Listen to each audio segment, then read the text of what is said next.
to be honest. And the detailing on this figure, this one, because like there's a lot more like scales in the back right here, and like the wings are detailed nicely. And with this one, it looks alright, you know, you can see the fur back here, or I don't know if that's fur or feathers, but yeah, there's some of that back there, and yeah, that's pretty much it. So, yeah, that's enough for that human. Now for Owen Grady, and he comes with a baby blue that cannot stand. Oh, no, never mind. Which is why he's going to be leaning on his foot. If technical difficulties, hang on one second. There we go. And we're going to be comparing him to Ian Malcolm from The Lost World. So, yeah. In terms of accessories, I'd say this figure wins because he comes with a knife that like hooks onto him, and he can like hold onto it too. And he could like shank people, which is cool. And like, it's cool that it can like plug in, because like with like some other figures, basically like he'd have to hold it or it'd have to be on the ground. So, yeah. And with Ian over here, he comes with this.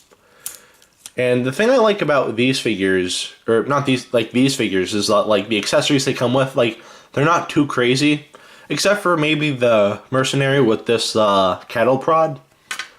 But with Ian Malcolm here, he comes with like this giant backpack. I know English, that like shoots. So, yeah. That's basically that. And yeah. Also, Owen comes with a backpack, and I'm just gonna lay blue down because he, or she, I'm sorry, just cannot stand. But, yeah. So, in terms of accessories, I'm just knocking everything over. I'd say this figure, like, in terms of realism, this is better, but I still think Ian's accessories are pretty cool too. In terms of the painting, again, I'd say they're equal, to be honest. Everything looks pretty good for the most part. So far, I'm not seeing anything. Actually, if I'm going to be honest, hang on, let me just adjust the lighting here. On Owen's ass, you can see like numbers and letters and whatnot, or just numbers. But on Ian Malcolm's ass, there's nothing, except for like molded in stuff on his leg right here. But yeah, in terms of that aspect, I like you know, this figure a little bit more. So yeah, I'd say Ian wins. Now, like, this is something I should have mentioned with Nick Van Owen and the Mercenary, but these figures are not in scale, which, not gonna lie, is a bit of a bummer, but, you know, it still kinda works out, I guess. But, yeah, articulation. So, yeah, with Ian here, basically, the head can twist, oh, he fell. Head can twist 360. Arms can move 360 backwards that much and forwards this much. And yeah, that's pretty much it. Something like after my unboxing video, I found that it can be kind of a pain to stand this figure back up. But yeah. I'm just having trouble today. Alright, and articulation for this figure. Basically the head is on a ball joint just like with the Mercenary. All of the articulation is the same. Up right there, bend in the elbow. Something I should have pointed out, there is a waist swivel on both figures. It's just something I forgot to point out, like I'll show that off right now. Legs can move about that much. Bend in the knee right here, and the legs can twist. What is going on with me today? I am just a mess. But yeah, that's basically for the articulation on this figure. And yeah, articulation, I would say this guy wins. in terms of the sculpt, I'd have to say Ian looks pretty good. Even though he looks more like, I need to stop, but even though, like, it's based off of more... I'm just going to lay that down. Even though this is based off of the original Jurassic Park Ian Malcolm, it still looks pretty good. But with Owen here, like, that still looks pretty good too, but... yeah. I'm sorry, but the sculpt on this figure is a little bit better. Now for the detailing. And the detailing is pretty accurate for Owen here. For this figure, like, Ian looks a little muscular, but the proportions on Owen here look much better. So, yeah, in terms of detail, or that's not really detailing, that's more of a sculpt. I do apologize for that, but yeah, personally, in terms of detailing, I'd say they're the same. Maybe Ian is a little bit better, but yeah. But that's pretty much it for the humans here. Now, finally, for the comparison with the baby T-Rex and the baby Blue. Now, I don't have, like, a human figure with a baby raptor, so I do apologize for that. This is the closest thing I have, so we're just going to go with this. And in terms of paint, this figure's much better.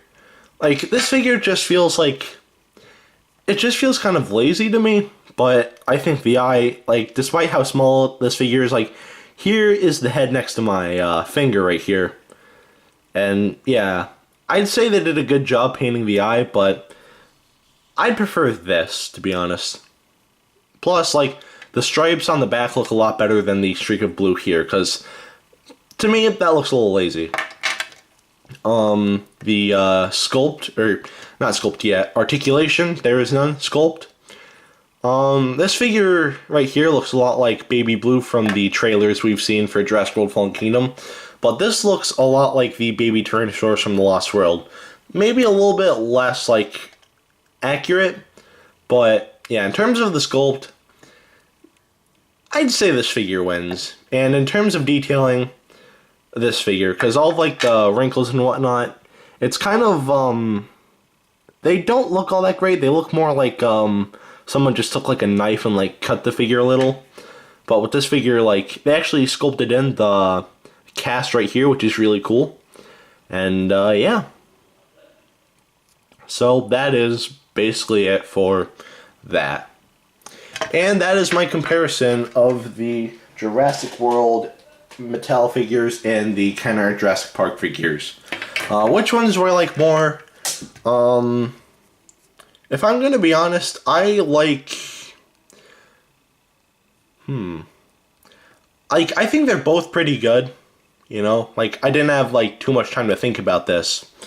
But, honestly, like, I like the Mattel figures a lot, you know? I think they're really good. Especially, Blue. Blue looks really good, you know, despite the really big feet. And the Stygimoloch here is just... it's fantastic. But, yeah. But at the same time, you still can't go wrong with Kenner. But, yeah. So, personally, as much as I love the Mattel figures, I think the I think the Kenner figures are a bit better, you know? Because, yeah, these figures do win in some aspects, like how Blue has better articulation. I still like the Kenner figures more because they have a special place in my heart, you know? And I'm not someone who grew up with the Kenner figures back in 1993 or 1997 or anything like that, you know? So I can't sit here and act like I was someone who was around in those times. But, like, I still do have fond memories of Kenner figures because I actually got into collecting Jurassic Park figures around 2013, like ever since I got into Jurassic Park. I've actually been a fan of Jurassic Park for 5 years, which is a little bit crazy thinking about it, but yeah. But anyway, that's pretty much it for the, you know, the comparison. Bottom line, I like Kenner more. Mattel is great, alright? I think these figures are great for both kids and collectors out there. So, yeah, if you're a collector, definitely get these. And if you're a parent who wants to get something for your kid, get them these two, because these are pretty good. Because unlike with Hasbro, these figures don't sound like they're going to fall apart or feel like they're going to fall apart. Because, I don't have the original blue figure out.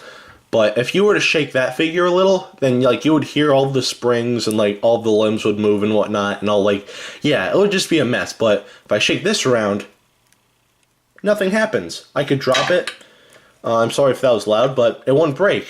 With the Hasbro stuff, that would have broke by now. So yeah, moving the joints it doesn't ruin the figure at all. And yeah. Bottom line, these are way better than Hasbro's Jurassic World figures. And again, collectors definitely get these figures, There are some that, to me, look like the Herrerasaurus looks a little stupid. When I first saw the Thrash and Throw T-Rex, I thought, that looks pretty stupid too, but after seeing how it moves, it looks pretty good too. Yeah, I like it a lot more, and that's definitely a figure I'm going to pick up. I'm not going to pick up every figure from Jurassic World Fallen Kingdom. However, I will still pick up a good chunk of them. So, yeah. Bottom line, collectors, if you want these, definitely get them. These are worth your money. These figures are only $10, by the way. For $10, that is really good for what you're getting. So, both these figures are $20. The human figures are $7.99. But, yeah, again, that's not bad.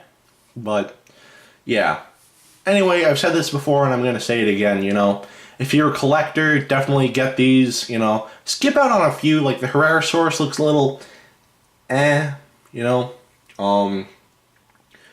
think some of the Roarivores look a little stupid, mainly the Metrocanthosaurus.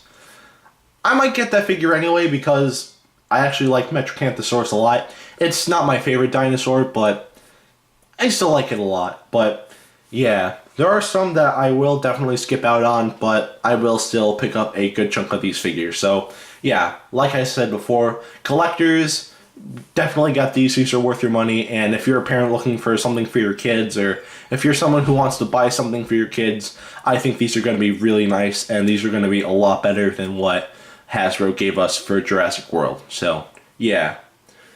But, anyway, that is it for today. Have a great rest of your week, and I will see you in the next video.